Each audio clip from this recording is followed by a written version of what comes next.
بسم الله الرحمن الرحيم. الحمد لله رب العالمين، والصلاة والسلام على نبينا محمد وعلى آله وصحبه أجمعين، أما بعد. السلام عليكم ورحمة الله وبركاته.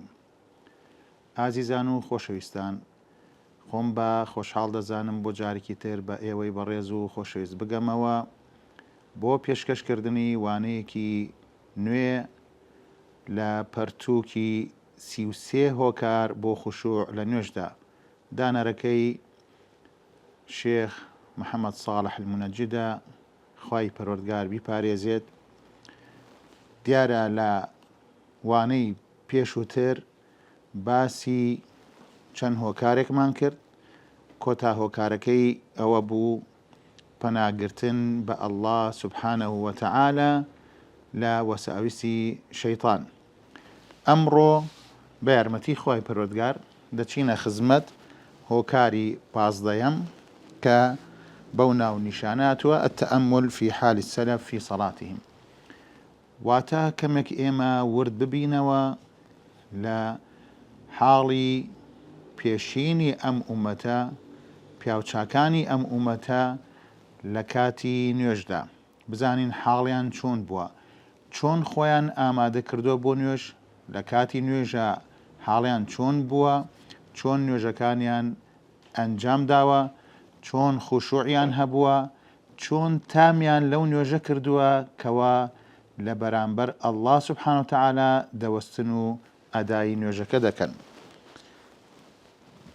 ئەوەی خوشوع زیادکە ئازیزەکانم، ئینسان بتوانێت هەروەکو چۆن بۆمان دەرکەوت کە لە ڕێگەی ئاەتەکانی قورئانی پیرۆزەوە، لە ڕێگەی ئەو نزا و دوعایانەی کە لە نوێژدایە، ئەو ویردانە و ذیکرانەی کە لە نوێژدایە، و ئینسان بتوانێت حەیات و ژیانی ئەو پیاوچاکانش بخوێنێتەوە، شارەزایی هەبێت دەربارەی ژیانیان، بە تایبەت لە کاتی عیباداتە و بە تایبەت تریش لە کاتی نوێژکردنیان، چونکە ئەوە دەبێتە هۆکارێک بۆ ئەوەی کە ئینسان کاتێک دەست بە نوێژ دەکات خوشوعی بۆ پەیدا بێت لە نوێژەکان، چونکە ئەقتیدایان پێوە دەکات، چاو لەوان دەکات کە چۆن ئەوان بەو شێوازە نوێژەکانیان ئەنجام داوە. ئەگەر تەماشا بکەی هەر یەکێک لەوانە چەند نمونەیەکی هێناوەتەوە دانەری بەڕێز، تەماشای ئەوە دەکەی کە چۆن خۆیان ئامادە کردووە کە لە بەردەم ئەڵڵا سوبحانەه وتەعالە بوەستن، کە کاتێک ئەڵێن ئەڵڵاه ئەکبەر ئیتر دوای ئەوە چی حاڵێکیان دەبێت. چونکە ئەوان هەمویان ئەو پیاوچاکانە ڕەحمەتی خۆیان لێبێ کە کاتێک لە مزگەوت نوێژەکانیان بکردبایە یان شەو نوێژیان بکردبایە لە ماڵەوە، دەیانزانی کەوا لیقایەکە لەگەڵ ئەڵڵا سوبحانەه وتەعالە. ئەو حاڵەتە هەیبەتی خۆی هەبووە ئازیزەکانم، وەکو ئەم سەردەمە نییە کەوا ئێمە نوێژەکان لە کۆڵی خۆمان بکەینەوە، بەپەلە نوێژەکان بکەین، نە، بەڕاستی ئەبێ مڕاجعەیەکی خۆمان بکەین، بەڕاستی ئەبێ ئەو حاڵەتە بێنە پێش چاوی خۆمان کەوا کاتێک ئێمە ئەچینە ناو نوێژەوە بەرامبەر کێ دەوەستین، گفتوگۆ و مناجات لەگەڵ کێ دەکەین. بەڵێ ئازیزەکانم، هەر کاتێک ئێمە ئەو حاڵەتەمان بۆ خۆمان دروست کرد و ئەو حاڵەتەی کەوا پێشینی ئەم ئومەتە، سەلەفی ئەم ئومەتەیە کە تێیدا بوونە لە کاتی نوێژە، ئەوانەشمان زانی بەڕاستی دەبێتە هۆکارێک کەوا خوشوعمان بۆ پەیدا بێ لە نوێژەکانمان. هەر یەکێکیان کەوا دەوەستان بەرامبەر رب العالمین فانخلع قلبه وذهل عقله، بەڕاستی ئیتر دڵی مچورکە پێیدا دەهات و عقڵیشی ئیتر لە لای ئەو لیقایەکەوە لەگەڵ ئەڵڵا سوبحانەه وتەعالە.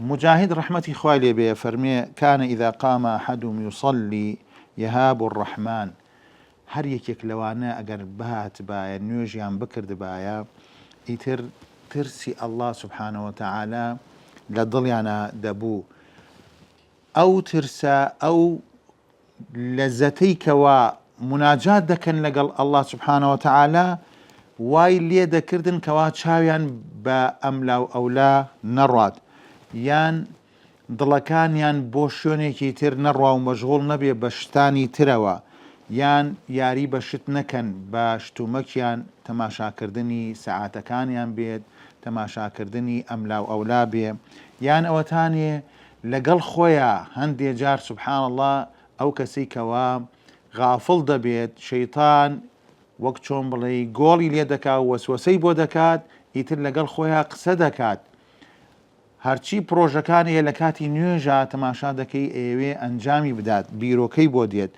هەرچی شتێکە پەیوەندی بە دنیاوە هەیە لە کاتی نوێژەکانە هەمووی کۆ دەکاتەوە بەڵێ ئازیزەکانم ئەوانە بەو شێوازە نەبوون چونکە ئەو شتانیان هەموو لە بیر دەکرد لەبەر ئەوەی لە نوێژدا بوون بەڵێ خۆشەویستەکانم ابن زبير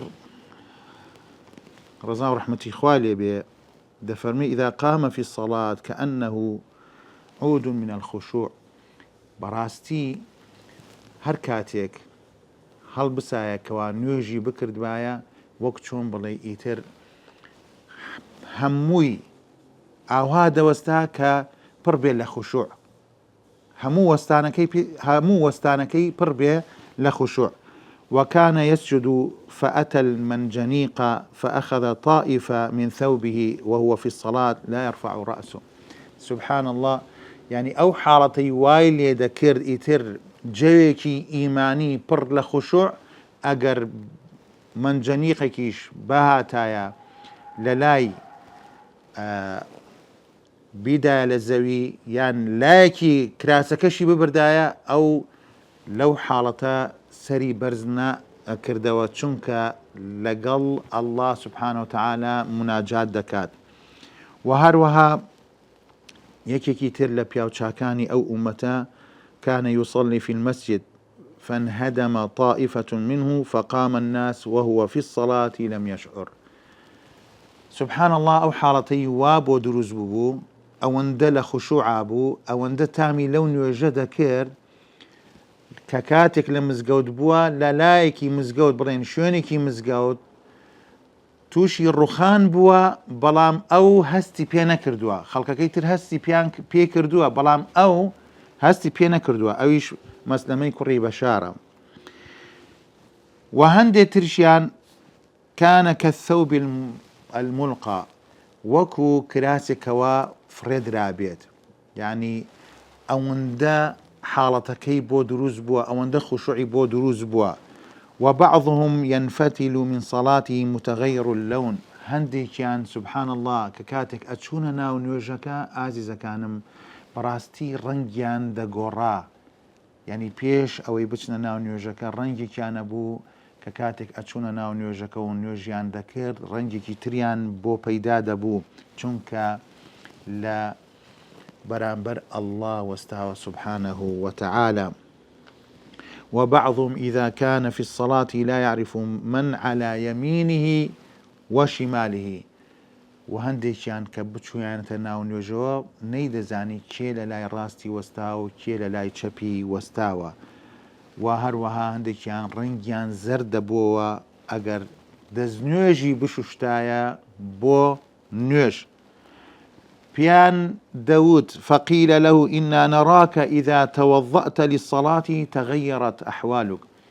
أجر دزنيوش دشوي ددبينين حالة دقوريت قال إني أعرف بين يدي من سأقوم دي فرمو بيان من دزانم برانبر كيدا وستم بەڵێ ئازیزەکانم با ئێمە هەست بە عەزەمەتی ئەڵڵا بکەین سوبحانەوە تەعالا کە کاتێک دەستنوێژ دەشۆین و ئەمانەیە بچین بۆ ئەو لیقایە ئەو چاوپێکەوتنە ئەو گفتوگۆ و ئەو مناجاتە لەگەڵ ئەڵڵا سوبحانەه وتەعالا و ئیمام عەلی ڕەزا و ڕەحمەتی خوای لێ بێ دەفەرمێت ئەگەر کاتێک بچوایەمتە نوێژەوە ئیتر تووشی لەرزین دەبووم و ڕەنگیشی دەگۆڕا. بەڵێ ئازیزەکانم، فەقیلە لەه مالك، پیان دەوت ئەوە چیتە؟ فيقول جاء والله وقت أمانة عرضها الله على السماوات والأرض والجبال فأبين أن يحملنها وأشفقن منها وحملتها. سبحان الله.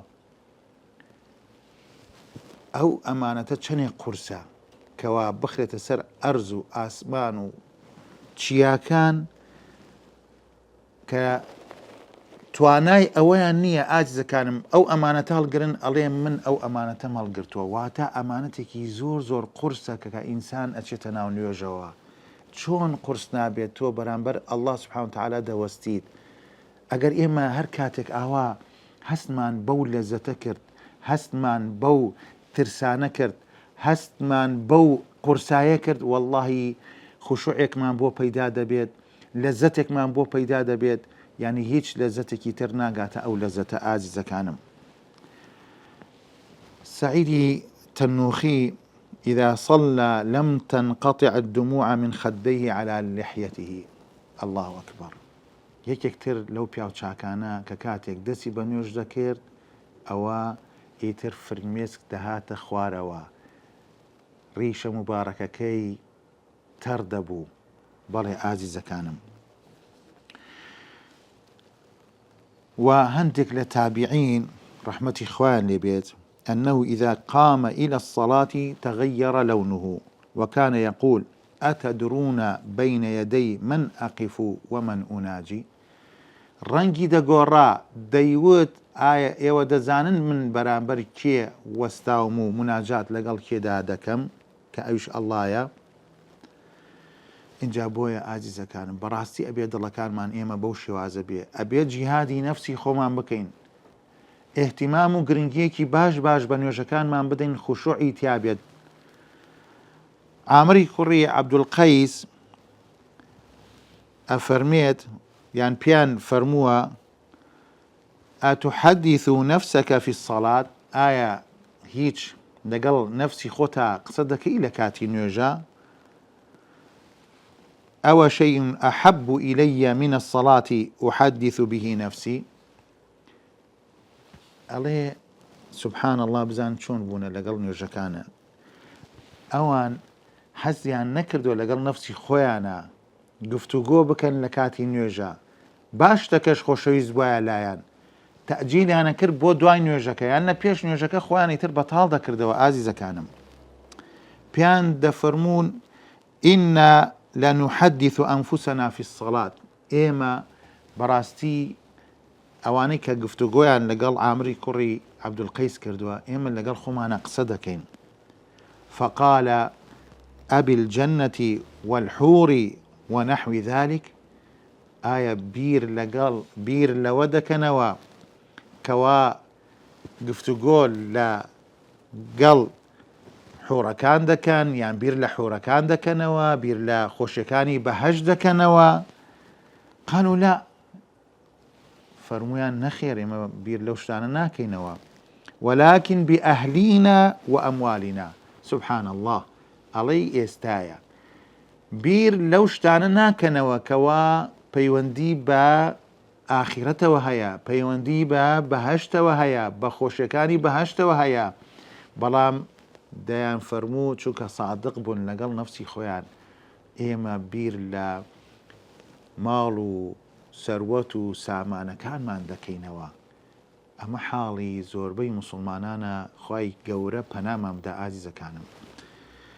فقال لئن تختلف الأسنة في أحب إلي، واتە ئەگەر بێت و هەرچی ڕمەیە و هەرچی تیر هەیە لێم بدەن لە کاتێکە من لە نوێژدام، زۆر خۆشەویستترە ئەو شتە لەوەی کەوا من بیر لە شتی تر بکەمەوە لە کاتی نوێژەکانمە، یان گفتوگۆ بکەم لەگەڵ نەفسی خۆمە لە کاتی نوێژەکانە. ینی لێ بدرێت بە ڕم یان بە تیر، ئەوەی پێ خۆشترە لەوەی کەوا لە کاتی نوێژە لەگەڵ نەفسی خۆی گفتوگۆ بکات. بە تایبەتی گفتوگۆکەش قسەکردنەکەش بیرکردنەوەکەش پەیوەندی بە دنیاوە بێ ئازیزەکانم. دەبا ئێمەش بەڕاستی بە خۆمانە بچینەوە، با ئێمەش کاتێک ئەچینە ناو نوێژ بیر لە ئوموری دنیا نەکەینەوە. سعدی کوڕی معاذ ڕەزا و ڕەحمەتی خوای لێ بێ دەفەرمێت سێ صیفەت هەیە من زۆر جار خۆم دەبینیەوە لەو صیفەتانەی کە تێمدایە و هەر کاتێک لەو سێ شوێنە من هەروەکو خۆم چۆنم ئاوهام کە کاتێک لە کاتی نوێژە من کە نوێژم دەکرد هیچ گفتوگۆم لەگەڵ نەفسی خۆم ناکرد ئیلا ئەوەی کە پەیوەندی بە نوێژەکە وایە ئازیزەکانم. و ئەگەر گوێم لە فەرمودەیەکی پێغەمبەر ببوایە صلى الله عليه وسلم لا يقع في قلبي ريب أنه الحق، هیچ گومانێک هیچ شکێک لە دڵم پەیدا نەئەبوو ئیلا بەوەی کەوا ئەو فەرمودەیە حەقە، ڕاستە. و هەروە لە کاتی جەنازەشە من لەگەڵ خۆمان قسەم ناکرد ئیلا ئەوەی کە پەیوەندی بەو حاڵەتەوە بێت ئازیزەکانم، واتە بیری مردنی دەکردەوە. جا ئینسان بەڕاستی لە هەر حاڵەتێکە بەو شێوازە بێ. ئێمە کە باسی نوێژ دەکەین، باسی خوشوع دەکەین لە نوێژە، با بیر لە نوێژ بکەینەوە، لە ئەرکانەکانی شروطەکانی وەکو خۆی جێبەجێ بکەین، بیر لە ئاەتەکان بکەینەوە، لە ذیکرەکان لە دوعاکان بکەینەوە. لە حاڵەتێکە کاتێک بۆ نمونە کەسێک دەمرێت لە حاڵەتی جەنازەین دەڕۆین لەگەڵیا بۆ قەبرستان، با بیر لەو حاڵەتە بکەینەوە کەوا ئێمەش ئەوە مەسیرمانە. کاتێک نەخۆشێک دەبینین با بیر لەو حاڵەتە بکەینەوە کەوا نەخۆشیش تووشی ئینسان دەبێت. ئینسان چی بکە کاتێک نەخۆش دەکەوێت؟ بەڵێ ئازیزەکانم زۆر گرنگە. و نمونەی زۆری تریش دەهێنێتەوە، هەمووی دەلالەتە لەسەر ئەوەی کە ئەم پیاو چاکانە ڕەزا و ڕەحمەتی خوان لێبێ حاڵەتێکی تایبەتیان هەبووە لە کاتی نوێژە. بەڵێ ئازیزەکانم یەکێکی تر ئەوەی کە باسی کردووە ناوی حاتمە ڕەحمەتی خوای لێبێ دەفەرمێ ئەقوم بالأمر وأمشي بالخشية وأدخل بالنية وأكبر بالعظمة وأقرأ بالترتيل والتفكير وأركع بالخشوع وأسجد بالتواضع وأجلس للتشهد بالتمام وأسلم بالنية وأختمها بالإخلاص لله عز وجل وأرجع على نفسي بالخوف أخاف ألا يقبل مني وأحفظه بالجهد إلى الموت. ئازیزەکانم ئەگەر تەماشا بکەین بەڕاستی یعنی هەموو شتەکانی تەواو کردووە، هەر لە سەرەتایی کە بچێتە ناو نوێژەکەوە وارووا خۆی یەکلا بکاتەوە بە دڵسۆزی نوێژەکەی بکاو، اینجا قورئان خوێندنەکەی بە تەرتیل و بە جوان بیخوێنێتەوە و ڕکوعەکانی خوشوعی تیا بێت، سوجودەکانی بە تەواضعەوە بکات و دانشت بۆ تەشەهود بە تەواتی بیخوێنێ، هەتا ئەو کاتەی سەلام دەداتەوە لە نوێژەکە بە ڕێک و پێکی بیکات، بە ئیخلاص بۆ ئەڵڵا بیکات سبحانه وتعالى. پاشان ئەفەرمێت من دەترسام کەوا ئەڵڵا سبحانه وتعالى ئەو عیبادەتم لێ وەرنەگرێت، ئەو نوێژم لێ وەرنەگرێت. بەڵێ ئازیزەکانم ئینسان بەڕاستی ئەبێ ئاوا بێت، کاتێک عیبادەتێک دەکات ئەبێ داوای ئەوە بکە ئەڵڵا سبحانه وتعالى لێ وەرگرێت، قبوڵی بکات. أبو بكر الصبخي رحمة خواه ليه فرمي أدركت إمامين لم أرزق السماع منهما، دو قشتم بدو إمام بلام سبحان الله نقشتمتهم حالتي كوا جوان لي بقرم. أويش أبو حاتم الرازية ومحمد بن نصر بن حجاج المروزي. طبعا محمد بن نصر بن حجاج المروزي فقيهكي شافعية زانايك كوا شارزاي لفرمودي بيغمري شيء صلى الله عليه وسلم. فأما ابن نصر يعني أبو بكر الصبغي باسي ابن نصر دكات فما رأيت أحسن صلاة منه. سبحان الله، عليه هیچ کەسێکم نەبینیوە کەوا وەکو ئەو نوێژەکەی بە جوانی و بە ڕێکوپێکی ئەنجام بدات. ئەڵێ هەندێک جار سبحان الله کەوا زەمبورێک بە لەهجەی ئێمە پێی دەوترێ سیرە مۆزە، ئەو باڵندەیە دەهات بۆ نمونە لەسەر ڕوومەتی دەنیشتەوە و خوێنی لێ دەهێنا، بەڵام سبحان الله ئەو لە کاتی نوێژەکە نەدەجوڵایەوە، ئەوەندە لە حاڵەتێکی ئاوا بووە. وهروها محمدي كر يعقوبي الأخرم دليت ما رأيت أحسن صلاة من محمد بن نصر، كان الذباب يقع على أذنه فلا يذبه على نفسه. الله سبحان الله ميش دتشوى سر جوتشيكي بلام لن يجكا جمجوري ناكردو ميشكا لابات، أو اندل حالتك خشوع إيماني دا نيوجكي دكرت. ولقد كنا نتعجب من حسن صلاته وخشوعه وهيبته للصلاة، كان يضع ذقنه على صدري كأنه خشبة منصوبة. سبحان الله، كإتر أتشونا ونيوجك والله أكبر دكرت إتر آواي دكرت وەکو چۆمڵی دارێکی ڕقدانی بەو شێوازە بۆ لە نوێژەکان جمجۆڵی نەدەکرد، لە حاڵەتێکی ئاوا خوشوعی ئیمانیدا بووە. بەڵێ ئاجزەکانم، وهروها شێخ الئیسلام ابن تەیمیە ڕەحمەتی خوای لێ بێ، ئەوی شێکێک بۆ لەوانەی کەوا سبحان الله دەلەرزیەوە کاتێک ئەچووە ناو نوێژەکان و بەڕاستی بەو شێوازە نوێژی دەکرد کەوا پڕ بێ لە خشوع، پڕ بێ لە ڕوحانیەت و ئیمانیەت.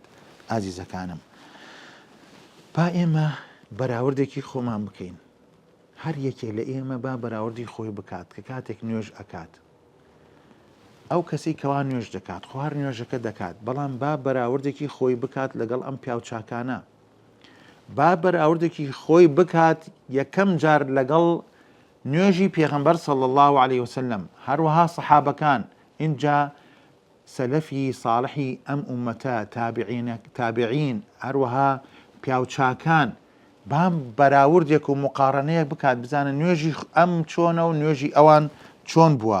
ئەمڕۆ ئازیزەکانم ئەوەی کە دەبینرێت بەڕاستی کابرا ئەچێتە ناو نوێژەکەەوەی تر تەماشا دەکات، سێری ئەملا دەکات، سێری ئەولا دەکات، هەندێکی سێری سەعاتەکەی دەکات، هەندێکی کەوا پەیوەندیەکی بۆ دێت لە کاتی نوێژە. سبحان الله، ئەو پەیوەندی کەوا لەگەڵ الله سبحانه وتعالى بەستوێتی ئەوەی لە بیر دەچێت، تەماشای ئەو پەیوەندیە دەکات کەوا لە بەشەرێکەوە بۆی هاتووە، تەلەفۆنێکی بۆ هاتووە تەماشای مۆبایلەکەی دەکات، هەندێکی تەماشا دەکات، ممکنە نامەیەکی بۆ هاتبێت بڕوا بفەرمونون نامەکە دەخوێنێتەوە. ئێبرا ئەزیزەکانم، خوشکانی ئیماندار، بەڕاستی مراجعەیەکی خۆمان ئەبێ بکەین، نابێ ئێمە بەو شێوازە نوێژەکانمان بکەین هیچ خشوعێکی تیان نەبێت. بەڵێ بۆیە هۆکارێک لە هۆکارەکان بۆ زیادبوونی خشوع، بۆ پەیدابوونی خشوع ئەوەیە کەوا ئێمە سیرەی ئەو پیاوچاکانە بخوێنین بە تایبەتی لە کاتی نوێژکردنیان، چونکە ئەو نوێژە ئازیزەکانم مانای ئەوەیە کە تۆ دەوەستیت بەرامبەر الله سبحانه وتعالى لە پەیوەندی دای لەگەڵ الله سبحانه وتعالى مناجات دەکەیت، قسە دەکەیت، ئاەتەکان دەخوێنیتەوە، جا بۆیە تۆ ئەو حاڵەتت لەبیر بێ، بە یارمەتی خوای پەروەردگار دوورت دەکاتەوە لە هەر شتێکەوە پەیوەندی بە دنیاوە بێت. دەچینە سەرخاڵی 16ەم لە هۆکارەکانی زیادبوونی خشوع لە نوێژدا، بەناونیشانی معرفة مزايا الخشوع في الصلاة. ئینسان تا بۆی ئەکرێت بخوێنێتەوە بۆ ئەوەی زانیاری زیاتر پەیداکات دەربارەی تایبەتمەندیەکانی خشوع لە نوێژدا. ئازیزەکانم، خشوع بەڕاستی ڕۆحی نوێژە، تەدەبور لە ئاەتەکان بەڕاستی تامێکی خۆی هەیە کەوا ئینسانی مسلمان لە کاتی نوێژە بیر لە ئاەتەکان بکاتەوە. اینجا بۆیە مسلمان فەرمانی پێکراوەکەوە خوشوعی هەبێت لە نوێژەکانیە و هەروە خۆی بە دوور بگرێت لە هەر شتێکەوە پەیوەندی بە دنیاوە هەیە، بۆ ئەوەی مەشغوڵ نەبێت بە ئوموری دنیاوە. بەڵێ ئازیزەکانم، بۆ ئەوەی بزانێتکەوە بەرامبەر کێ وەستاوە کە ئەویش ئەڵڵایە سوبحانەهو وتەعالە. حديثك بيغمرمان صلى الله عليه وسلم فرمي: ما من امرئ مسلم تحضره صلاة مكتوبة فيحسن وضوءها وخشوعها وركوعها إلا كانت كفارة لما قبلها من الذنوب ما لم تؤت كبيرة وذلك الدهر كله. رواه مسلم.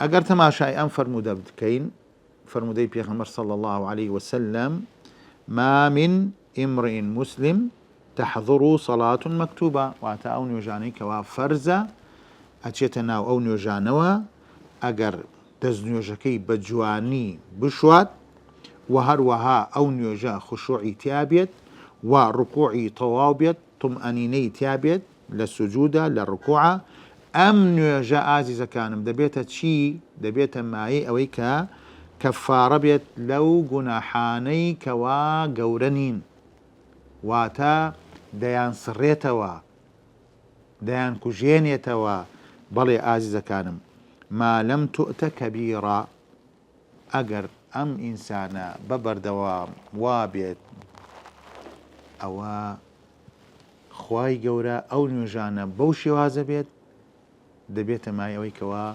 جناحكاني بصريتوا.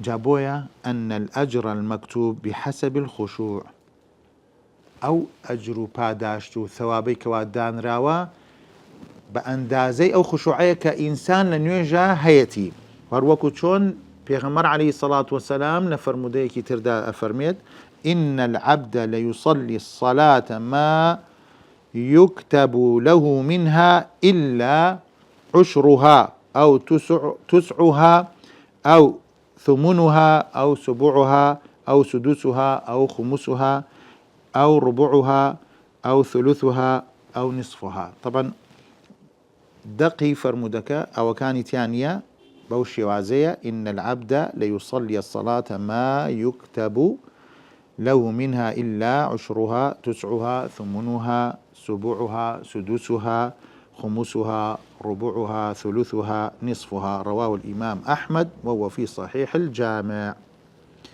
واتان لم فرمودي أو ما بودر دكوي كوا أو كسي كوا نيوش دكات أجر باداشكي بأندازي أوي كوا بيري لاي نيوشكيا وهروها چني خشوعي تيايا بلي عزيزة كانم وهروها چنيك ئەرکان و مەرجەکانی جێبەجێ کردووە. تەماشا دەکەی لە سەرەتاوە بە تەواوەتی ئەچێتە ناو نوێژەکانەوە. ئازیزەکانم، ڕەکعاتی یەکەم تەواو دەکات بە جوانی دەیکات، بەڵام سوبحان الله تەدریجیەن وردە وردە ئیتر ئوموری دنیا دێتە ناو نوێژەکانەوە، بیری لێ دەکاتەوە، ئەبێتە مای ئەوەی کەوا خوشوعی نەمێنێ، ئەبێتە مای ئەوەی کەوا بیر لە نوێژەکان نەکاتەوە، ئەبێتە مای ئەوەی کەوا هەندێ جار لە ئەرکانەکان یان لە شروطەکان کەم بکاتەوە، هەندێ جار سوبحان الله ئەگەر ڕوکنێکی لە بیر بچێ ئەوە نوێژەکەشی لە دەست دەچێت. عەزیزەکانم، جا بۆیە ئینسان بە قەدەر و ئەندازەی چەندێک هۆش و بیری لای نوێژەکەیە و هەروە ئەرکان و شوڕتەکانیشی جێبەجێ دەکا و خوشوعیشی تایە، ئەو ئەجرەکانی هەمووی بۆ دەنووسرێت و خوای گەورە پاداشتی دەداتەوە. ئەمیش بەڵگەیە لەسەر ئەوەی کەوا ئەو کەسەی کە ئاچێتە نوێژەوە هەمووی وەکو یەک نین، یەکسان نین، هەیە سوبحان الله بە تەواوەتی نوێژەکەی دەکا، ئەوەی لە تەنیشتێتی نە بیر لە دنیا دەکاتەوە، ئەجرەکەی کەمترە لەوەی کەوا بە تەواوەتی نوێژەکەی دەکات. جا بۆیە ئەبێ ئاگادار بین خۆشەویستەکانم. خی پەروەردگارە فەرمێ: قد أفلح المؤمنون الذين هم في صلاتهم خاشعون. جا بۆیە خۆشوع بەڕاستی لە نوێژەکانمانە ئەبێ هەبێت و ئەبێ بزانین چەندێک فەزلی هەیە ئەم خوشوعە کە کاتێک کەوا لە نوێژەکان هەبێ. و خاڵێکی ترکەوە باسی دەکات ئەفەرمێت أن الأوزار والآثام تنحط عنه إذا صلى بتمام وخشوع. هەروەکو لە فەرمودەیەک هاتووە پێغەمبەر عەلەیهی سەڵات وسەلام ئەو گوناحانەی کە ئینسان کردوویەتی ئەو تاوانانەی کەوا کردوویەتی ئەگەر هاتوو ئەو نوێژە بەڕێک و پێکی بکات و خشوعی تیابێت بەڕاستی ئەوە أفرميت پیغمبر عليه الصلاة والسلام إن العبد إذا قام يصلي أتي بذنوبه كلها فوضعت على رأسه وعاتقيه فكلما ركع أو سجد تساقطت عنه. رواه البيهقي في السنن الكبرى وهو في صحيح الجامع. بەڕاستی ئەمەش مژدەیەکی گەورەی تایان فەرموودەی پێغەمبەر عەلەیهی سەڵات وەسەلام کە کاتێک ئینسان دەچێتە ناو نوێژەکانەوە ئەوە خۆشی هەستی پێ ناکات تاوانەکانی ئەهێنرێت و دائەنرێت لەسەر سەری و لە هەروە لەسەر شانەکانی هەر کاتێکەوە ڕکوعێک دەبات یان سوجدەیەک دەبات سبحان الله ئەو تاوانانە دەکەوێت نامێنێت. بەڵام چییە وەکو باسمان کرد بەڕێک و پێکی ئەو نوێژانە بکات بەڕێک و پێکی ئەو نوێژانە بکات. بەڵێ ئازیزەکانم ئەوە مانای ئەو حەدیسەیە بەڕاستی ئێمە ئەبێت تا بۆمانەکرێت خشوع لە نوێژەکانمان بێت تا بۆمانەکرێت ئەرکان و شروط و واجباتی نوێژەکان بە ڕێک و پێکی بکەین و بە تەواوەتی بیکەین. نەتیجەی ئەم خشوعە بەڕووبوومی ئەم خشوعە چییە؟ أن الخاشع في صلاته إذا انصرف منها وجد خفة من نفسه. بەڕاستی ئەگەر هاتوو ئینسان خشوع لە نوێژەکانی بوو واللهی هەست بە قورسی ناکات هەست دەکات کەوا مرتاحە. بەڵێ ئازیزەکانم و هەست دەکات کە ئەو قورسایی کەوە لەسەر شانیشی بووە دایناوە فوجد نشاطا وراحة وروحا. ئەو کاتە هەست بە چالاکی دەکات هەست بە ڕاحەت بە ئاسوودەیی دەکات. بەڵێ ئازیزەکانم حتى يتمنى أنه لم يكن خرج منها. الله أكبر. داواکارین لە خوای پەروەردگار ئەو نوێژەمان پێ ببەخشێتکەوە بەو شێوازەیە کە حەز نەکەین لەو نوێژە دەرچین ئەوەندە تامی ئەو نوێژە دەکەین ئەوەندە ئەو نوێژە خشوعی تایە ئەوەندە ئێمە مرتاحین بەو نوێژە. بەڵێ ئازیزەکانم نوێژ ئاوهایە گلێنکەی چاوە بەڕاستی باخچەی ڕۆحەکانمانە بەهەشتی دڵەکانمانە. ئینسان بەو نوێژە ئیسراحەت دەکات لە دنیا. پێغەمبەری نازدارمان عەلەیهی سەڵات وەسەلام کاتێک تووشی ناڕەحەتێک بوو یەکسەر پەنایە گردە نوێژ دەستنوێژی دەشوشت و مناجاتی دەکرد لەگەڵ ئەڵڵا سوبحانەوە وتەعالا دوایی سنگی انشراح دەبوو هەستی بە ئاسوودەیی دەکرد. با ئێمەش بەو شێوازە بین. بەڵێ چونکە هەر کەسێک بەو شێوازە بوو ئیتر ئەو کاتە هەست بەوە ناکاکەوە لە سجنێکایە لە تەنگیدایە نەخێر بە پێچەوانەکەیەوە هەست بە ئاسوودەیی دەکات.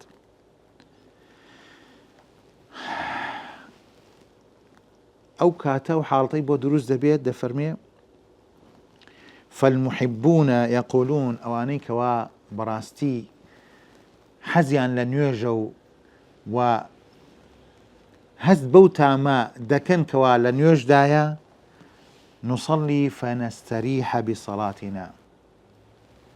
ئێمە کاتێک نوێژ دەکەین ئەوە تووشی ڕاحەت دەبین بەو نوێژە.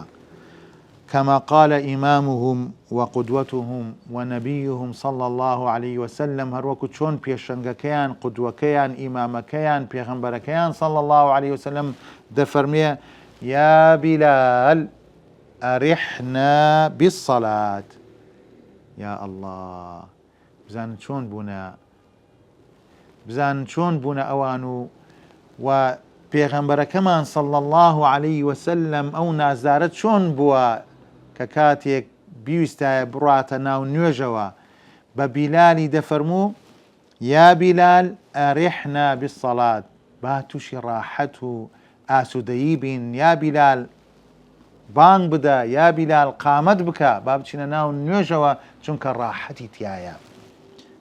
بەڵام وەکو ئێستا نییە ئازیزەکانم کەوا بڵێن خوا پەنامامدا کەی بانگ دەدا و کەی قامەت دەکا و بۆ ئەوەی ئەو بارقورسی لەسەر شانمانەوە لە کۆڵی خۆمانی بکەینەوە.